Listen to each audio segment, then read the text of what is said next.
Hello friends, ನಮಸ್ತೆ. Welcome back to Neelu cooking. ಇವತ್ತಿನ ವಿಡಿಯೋದಲ್ಲಿ ನಾನು ನಿಮಗೆ ಈ ಸೋಯಾ ಚಂಕ್ಸ್ ನಲ್ಲಿ ಬಿರಿಯಾನಿನ ಹೇಗೆ ಮಾಡ್ಕೊಳ್ಳೋದು ಅಂತ ತೋರಿಸ್ತಾ ಇದ್ದೀನಿ. ತುಂಬಾ ಕಡಿಮೆ ಸಮಯದಲ್ಲಿ ಮಾಡ್ಕೊಳ್ಬಹುದು. ತುಂಬಾನೇ ಚೆನ್ನಾಗಿರುತ್ತೆ ಟೇಸ್ಟ್ ಮಾತ್ರ. ಮನೆಗೆ ಯಾರಾದ್ರೂ ಸಡನ್ ಆಗಿ ಗೆಸ್ಟ್ ಬಂದಾಗ ಈ ರೆಸಿಪಿನ ಮಾಡಿ ಕೊಡ್ಬೋದು. ತುಂಬಾನೇ ಇಷ್ಟಪಟ್ಟು ತಿಂತಾರೆ. ಮೊದಲನೇದಾಗಿ ಈ ರೀತಿ ಒಂದು ಗ್ಲಾಸ್ ಆಗುವಷ್ಟು ಅಕ್ಕಿನ ಒಂದು ಬೌಲ್ಗೆ ಹಾಕಿ ನೆನೆಸಿ ಇಟ್ಕೊಳ್ಳಿ.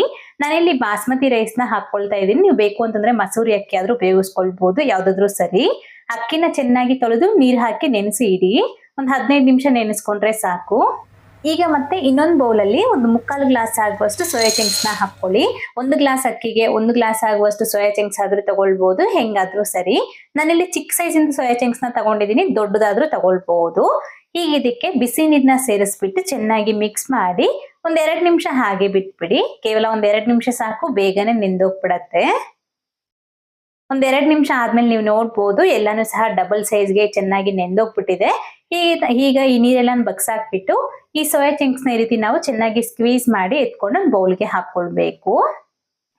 ಈಗ ನೀವು ಈ ಸೋಯಾ ಚಂಕ್ಸ್ ಜೊತೆನೆ ಬೇಕು ಅಂತಂದ್ರೆ ತರಕಾರಿ ಕೂಡ ಸೇರಿಸ್ಕೊಳ್ಬಹುದು. ಬೀನ್ಸ್ ಹಾಗೆ ಕ್ಯಾರೆಟ್ ಇಂಥದ್ದು, ಬಟಾಣಿ ಹಾಗೆ ಈ ಮಶ್ರೂಮ್ ಈ ತರದ್ ಕೂಡ ಸೇರಿಸ್ಕೊಳ್ಬಹುದು, ಚೆನ್ನಾಗೇ ಇರತ್ತೆ.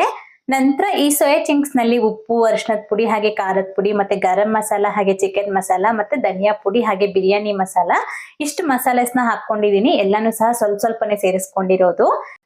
ಹಾಗೆ ಒಂದು ಅರ್ಧ ಟೀ ಸ್ಪೂನ್ ಆಗುವಷ್ಟು ಶುಂಠಿ ಬೆಳ್ಳುಳ್ಳಿ ಪೇಸ್ಟ್ ಮತ್ತೆ ಒಂದು 1/4 ಭಾಗದಷ್ಟು ಈರುಳ್ಳಿ, ಸ್ವಲ್ಪ ಪುದೀನ ಸೊಪ್ಪು, ಕೊತ್ತಂಬರಿ ಸೊಪ್ಪು ಎರಡೂ ಸಹ ಒಂದು 4 ಟೇಬಲ್ ಸ್ಪೂನ್ ಅಷ್ಟು ಇದೆ. ನಂತರ ಒಂದು ಟೇಬಲ್ ಸ್ಪೂನ್ ಆಗುವಷ್ಟು ಮೊಸರು, 1 ಟೀ ಸ್ಪೂನ್ ಆಗುವಷ್ಟು ಎಣ್ಣೆ ಹಾಕೊಂಡು ಒಂದು ಅರ್ಧ ನಿಂಬೆ ಹಣ್ಣಿನ ರಸ ಕೂಡ ಹಾಕೊಂಡು ಚೆನ್ನಾಗಿ ಮಿಕ್ಸ್ ಮಾಡ್ಕೊಳ್ಬೇಕು. ಇಷ್ಟೆಲ್ಲ ನಾವು ಇದು ಹಾಕೊಂಡ್ಬಿಟ್ಟು ಚೆನ್ನಾಗಿ ನಾವು ಮಿಕ್ಸ್ ಮಾಡ್ಕೊಳ್ಬೇಕಾಗತ್ತೆ.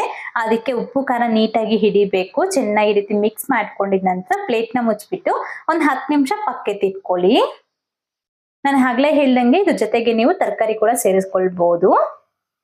ನಂತರ ಒಂದು 10 ನಿಮಿಷ ಆದ್ಮೇಲೆ ಗ್ಯಾಸ್ ಮೇಲೆ ಕುಕ್ಕರ್ನ ಇಟ್ಕೊಂಡದ್ರಲ್ಲಿ ಒಂದ್ 2 ಟೇಬಲ್ ಸ್ಪೂನ್ ಆಗುವಷ್ಟು ಎಣ್ಣೆ, 1 ಟೀ ಸ್ಪೂನ್ ಆಗುವಷ್ಟು ತುಪ್ಪ ಸೇರಿಸ್ಕೊಂಡು ಚೆನ್ನಾಗಿ ಬಿಸಿಯಾಗಿದ ನಂತರ ಇದರಲ್ಲಿ ಹೋಲ್ ಗರಂ ಮಸಾಲಾನ ಹಾಕೊಳ್ಳಿ. ಪಲಾವ್ ಎಲೆ, ಚಕ್ಕೆ ಹಾಗೆ ನಕ್ಷತ್ರದ ಮತ್ತೆ ಮರಾಠಿ ಮೊಗ್ಗು ಹಾಗೆ ಲವಂಗ, ಏಲಕ್ಕಿ ಈ ತರದ್ದೆಲ್ಲಾನು ಹಾಕೊಂಡ್ಬಿಟ್ಟು ಚೆನ್ನಾಗಿ ಫ್ರೈ ಮಾಡಿ ಅನಂತರ ಇದಕ್ಕೆ 1-2 ಹಸಿ ಮೆಣಸಿನಕಾಯಿ, ಅದೇ ರೀತಿ 1 ಈರುಳ್ಳಿನ ಹಾಕೊಳ್ಳಿ. ಉದ್ದುದಕ್ಕೆ ಕಟ್ ಮಾಡ್ಕೊಳ್ಬೇಕು.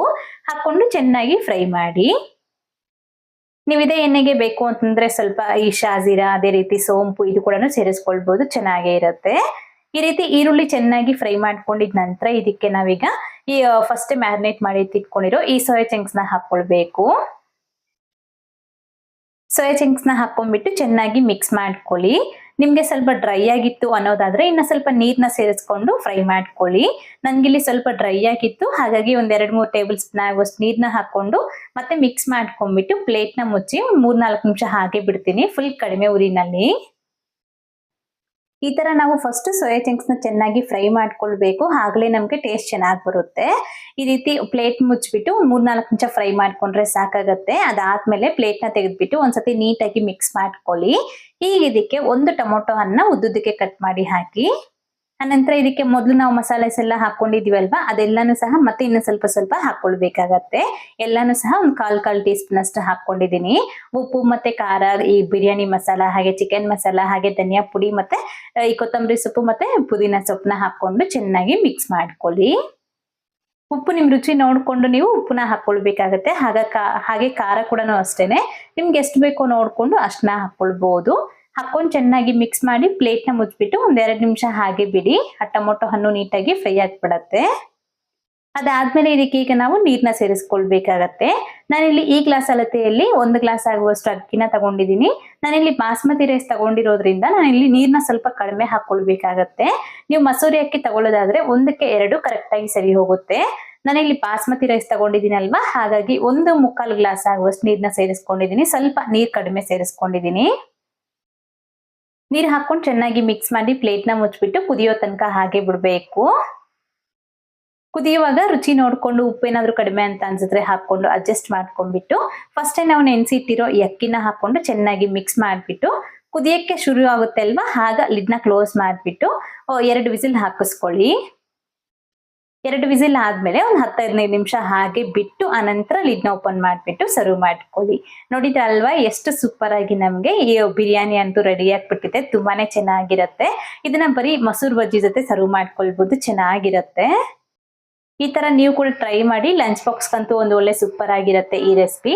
ನೀವು ಟ್ರೈ ಮಾಡಿದಾದ್ಮೇಲೆ ಹೇಗ್ ಬಂತು ಅಂತ ಮರೀದೆ ಕಾಮೆಂಟ್ ಮಾಡಿ ತಿಳಿಸಿ. ಹಾಗೆ ಇವತ್ತಿನ ವಿಡಿಯೋ ಇಷ್ಟ ಆದ್ರೆ ಲೈಕ್ ಮಾಡಿ, ನಿಮ್ ಫ್ರೆಂಡ್ಸ್ಗೂ ಶೇರ್ ಮಾಡಿ. Thank you. Keep watching Neelu cooking.